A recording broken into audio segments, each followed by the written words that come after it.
भूतिया परिवार। नमस्ते दोस्तों, प्लीज सब्सक्राइब जरूर करें। आपका सब्सक्राइब हमें प्रेरणा देता है। अगर आपके पास की कोई स्टोरी है तो हमें मेल करें। आप हमें इस मेल आईडी storiesbpl@gmail.com पर मेल करें। हम आपकी स्टोरी जरूर चैनल पर डालेंगे। फकौली के छोटे से भूले बिसरे शहर में रेलवे स्टेशन के पास एक बहुत पुराना टेढ़ा मेढ़ा पेड़ था। शहर के लोग उससे दूर रहते थे और उसकी प्राचीन शाखाओं में रहने वाले भूतों के बारे में फुसफुसाते रहते थे। यह पेड़ बहुत पहले के समय से यहाँ पर था। उस शहर के पुराने से पुराने व्यक्ति ने भी अपने बचपन से ही इस पेड़ को देखते आ रहे हैं। शहर के डेंड्रोकोलॉजिस्ट, पेड़ का अध्ययन करने वाले, के अनुसार इस पेड़ की उम्र 2000 वर्ष से भी अधिक थी। फकौली में नई नई आई एक महिला पुष्पा हमेशा से अलौकिक चीजों में दिलचस्पी रखती थी। वह स्थानीय पुस्तकालय में काम करती थी, जिससे उसे शहर के इतिहास को जानने का भरपूर समय मिलता था। एक शाम जब वह धूल भरी किताबों को पढ़ रही थी, तो उसे पुराने पेड़ के बारे में एक रोचक लेकिन पुरानी कहानी मिली। कहानी के अनुसार एक परिवार था जो कि फकौली में ही रहा करता था। उनका घर रेलवे स्टेशन की जगह पर ही था। उस समय वहां पर रेलवे स्टेशन नहीं थी, सिर्फ उन लोगों का घर और वह विशाल प्राचीन पेड़ ही था।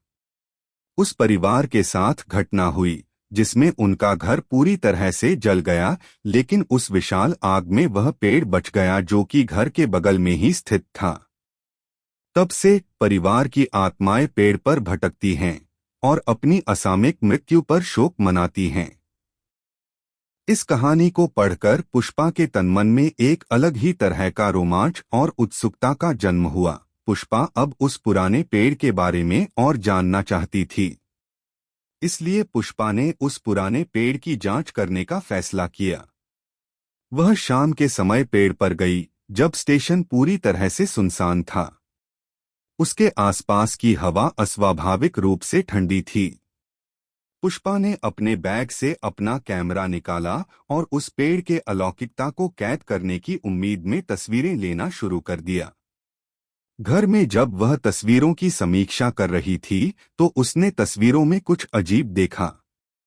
एक तस्वीर में उसने बैकग्राउंड में कुछ धुंधली आकृतियां देखीं। यह आकृतियां इंसानी चेहरों की थी जो कि उसे घूर रहे थे। पुष्पा यह देखकर घबरा गई, पर पुष्पा एक सख्त जान थी, इसलिए उसने बड़े ही दृढ़ निश्चय के साथ उस पेड़ को जानने के बारे में उसने अपनी खोज जारी रखने का निश्चय किया। अब पुष्पा का उत्साह और बढ़ गया। हवा अंदर ही अंदर डरी भी हुई थी। एक रात वह एक वॉइस रिकॉर्डर लेकर आई और पेड़ में रहने वाले भूतों से जवाब की उम्मीद में उसने कुछ सवाल पूछे।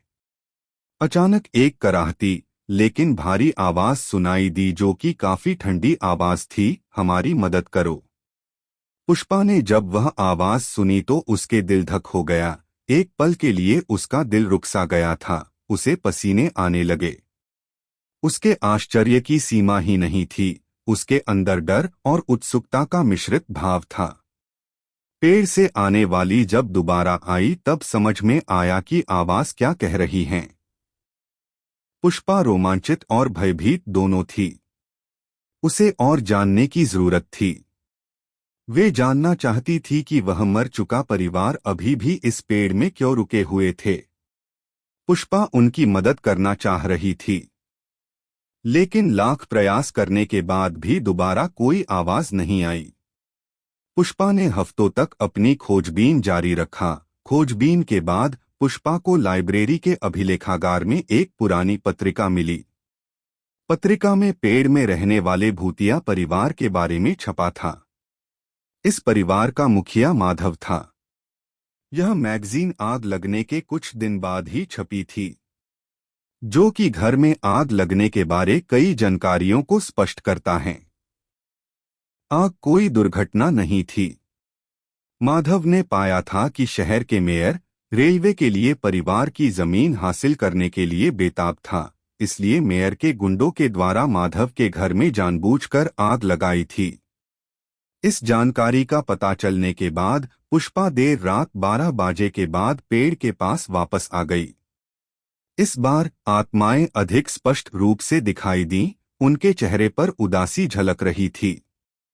पुष्पा ने उन्हें सारा रहस्य बताया। उन आत्माओं के धुंधले दिख रहे चेहरे में एक कृतज्ञता का भाव दिख रहा था। इतने वर्षों से जिस जवाब को पाने के लिए वो आत्मा उस पेड़ पर रह रही, तो वो जवाब इतने वर्षों बाद पुष्पा के द्वारा जानकर पुष्पा के प्रति उन आत्माओं के चेहरे में एक संतुष्टि का भाव भी दिख रहा था।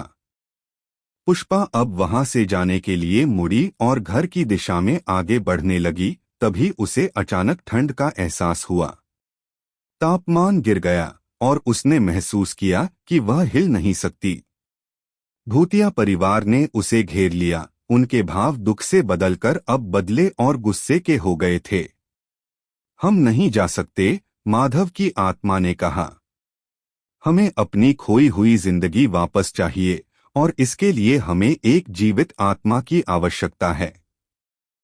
पुष्पा के अंदर घबराहट फैल गई क्योंकि वह उनके इरादे को समझ गई थी।